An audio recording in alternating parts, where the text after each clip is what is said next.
actually multiple absolutely different games, all named Harry Potter and the Philosopher's Stone, that were released as a tie-in for the 2001 movie. Right now, we'll discuss the PC version. It's an action-adventure where we take control of naturally Harry Potter during his first year at Hogwarts School of Witchcraft and Wizardry, although good luck understanding anything beyond that if you haven't actually watched the movie or read the book.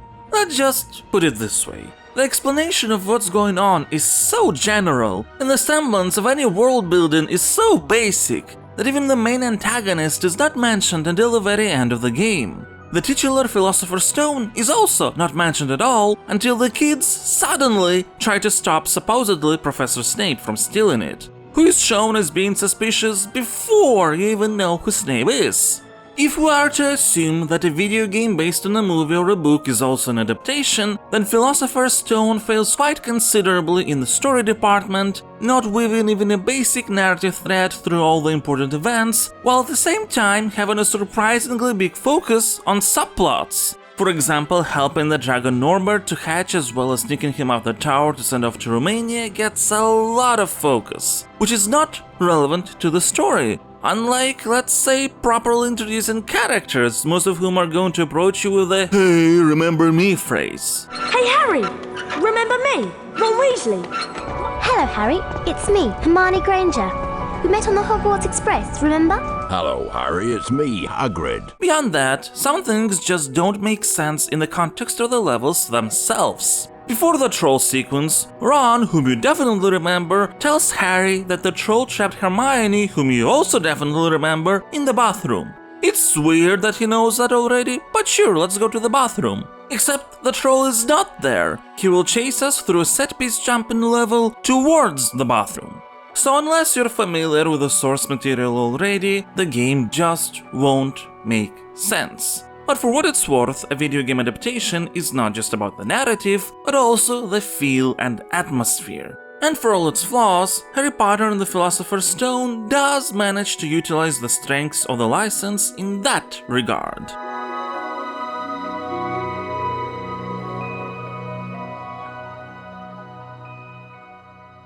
On a technical level, Harry Potter and the Philosopher's Stone shows all the signs of rushed development.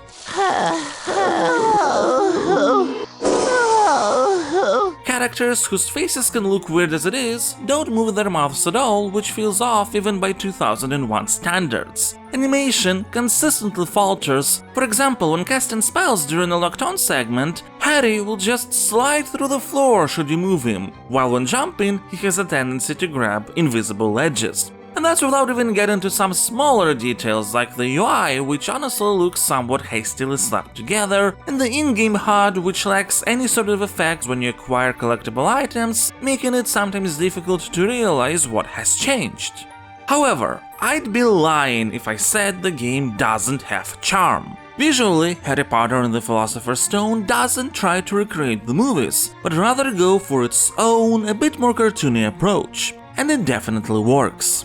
Hogwarts has a warm tonality that makes it look appropriately magical. There's a lot of neat details like robes swaying in the air during movement or Harry correcting his glasses during an idle animation.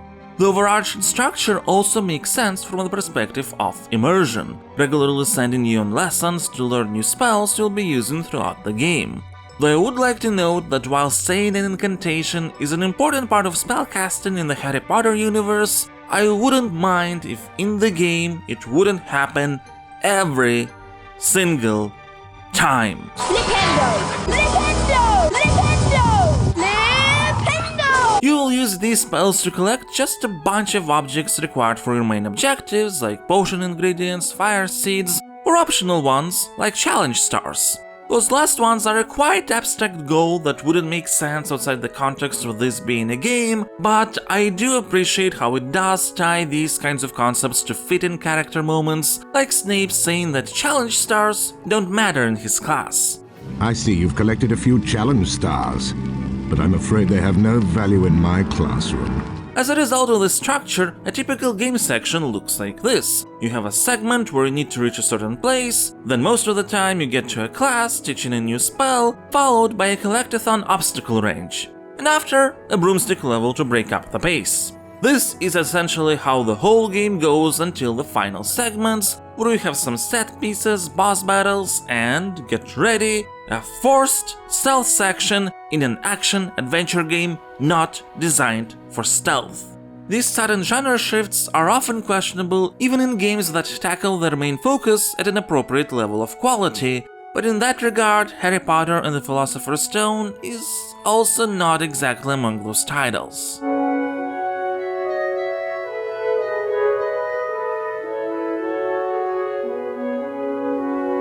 An action-adventure game is largely defined by how well it's played, and Harry Potter and the Philosopher's Stone does not play well.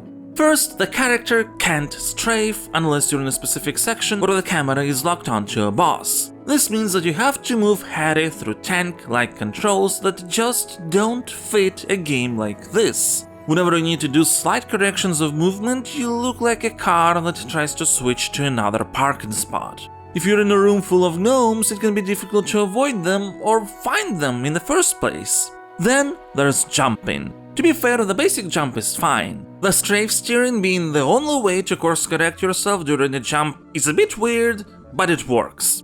The frustrating element of jumping is the fact that Harry can't climb any ledge he gets to while midair unless he falls down far enough to grab it with his hands. Which not only looks weird, it can create a lot of strange situations when there is no bottomless pits below you. And to climb something that's not very high, you need to just walk towards it, but that combined with tanky controls means that in some situations you will climb objects on accident a lot. It doesn't help that the climbing animation is pretty long. And then there's the camera, which is not the worst, but also not great. It's glued to the character's back unless you're trying to cast a spell, in which case it follows the target and particles a bit. You can't rotate the camera without rotating the character. The position of the camera while standing and moving is different, and that can get pretty annoying, and you can look up and down only while standing still, with the exception of moving platforms. I guess because you change coordinates, the game doesn't count that as standing still. And while the fact that jumping on platforms below your height is essentially a matter of faith, to be fair, it has never led to any issues. The collision detection is wide enough that Harry can save himself from many potential falls. Finally, there's the actual act of spellcasting. In principle, it's very simple. Every interactable object has a particular spell assigned to it, and as long as Harry knows the spell, you just point at the object and click to cast it. To be fair, this does put the inclusion of spell lessons under question. Why does one need to trace and memorize a particular shape if that shape is not useful at all? You don't need to actually know any spells as a player, you just use every interactable you see. This trivializes the gameplay a lot to the point that you don't even have to care that much what and when you cast. I know it's a game aimed at children, but don't underestimate young players. Then the aiming is not consistent at all. Sometimes your mouse will not move and you will have to use the movement key buttons to assist with targeting, but also there are times when spells fail for no reason. So not only is spellcasting incredibly simple, it also doesn't always work properly. Other than that, there are a bunch of other small issues in the game, like the character being able to take damage while out of player's control during cutscenes, or the stun when getting hit being a bit too long, which can make it really difficult to avoid some attack patterns. Needless to say, all this can make playing the game pretty annoying, and it doesn't help that the aspects surrounding the core mechanics are not without questions themselves.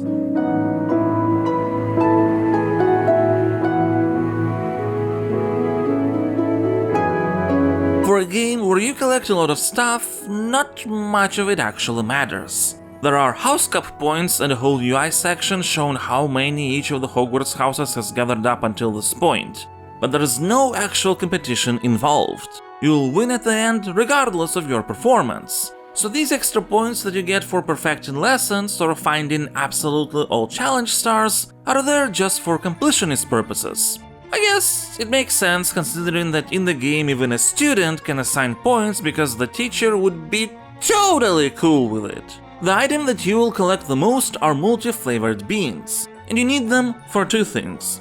One, if you give enough beans to Fred and George Weasley, you will get a secret ending scene that does fit their personalities and therefore the license, but it's also pretty weird.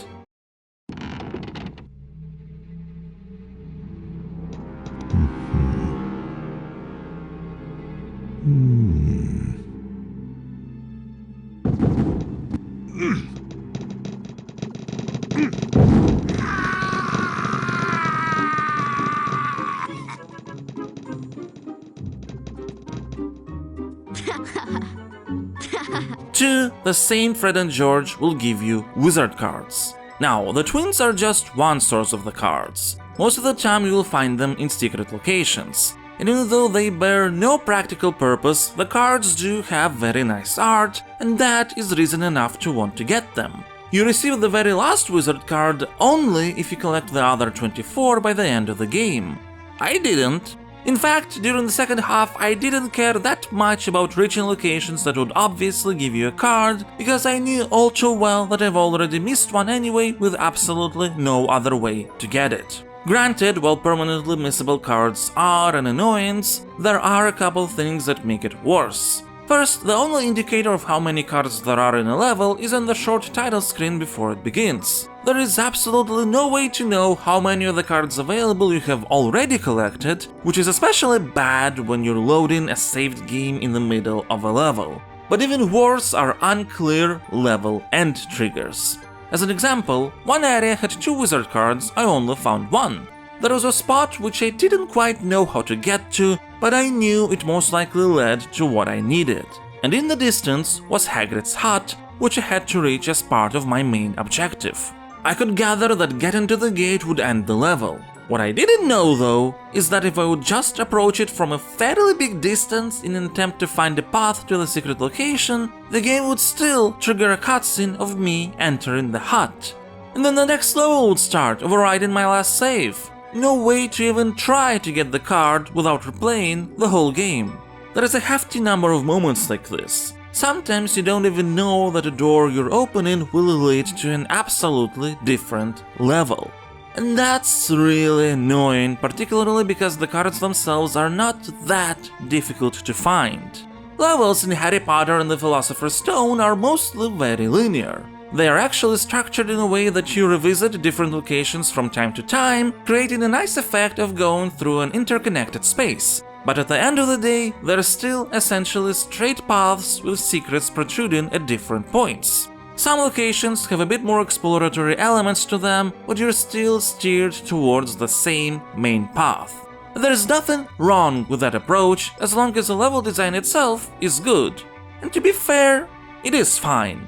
Yes, there are issues like unclear ending triggers similar to the ones I've mentioned that can mess up the collection gameplay, and at least one instance where a combination of your actions can block you from progressing and force to restart at the latest checkpoint. But in terms of actual placement of objects around the environments to create obstacles for the player, these are nicely designed levels.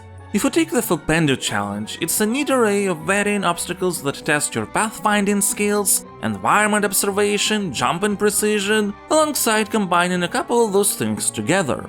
Some levels get more verticality, like the Lumos challenge, where you will explore the same environments through different heights. Even the levels designed for stealth sections are fine, with enough ways to avoid filch and test your skills over and over again as you need to recontextualize the room that you're in after opening every door. But then we get back to the question of mechanics. Playing through these environments can get really annoying, particularly in the aforementioned stealth segments. Conceptually, they make sense. Harry is wearing an invisibility cloak and is only visible when casting spells. And it's really cool that in this segment he has a totally separate set of voice lines where he whispers the spells rather than yelling them out. That's good attention to detail. So you can be caught only while casting spells or bumping into Filch or his cat. They still react to sound, and there is a clear separation between rugs where Harry's footsteps are quiet and wood planks where they are loud. But this stealth segment still doesn't work for 2 reasons. First, you have no real way of knowing what is the distance at which Filch will hear your footsteps on the planks. Second, there is no way to sacrifice speed for silence, meaning that if you get into a situation where Filch is really close, you're pretty much stuck and better just get caught and restart from the last checkpoint. Another type of gameplay you will often encounter for the sake of variety revolves around flying on the broomstick. For the most part in these you need to either catch up or stay close to an object. And while the controls for flying are decent enough, because of the camera it can be really tricky to keep track of your target. And also honestly, the levels themselves aren't that exciting, even Quidditch matches are just set dressings. There's no challenge or actual variety. And look, in no way do I fault developers for all this. Making games is difficult, making them based on a license doubly so, especially with very strict release date deadlines and most likely very short production times. But still, there is enough arguments gathered to score the PC version of Harry Potter and the Philosopher's Stone with my Stasocritic rating system.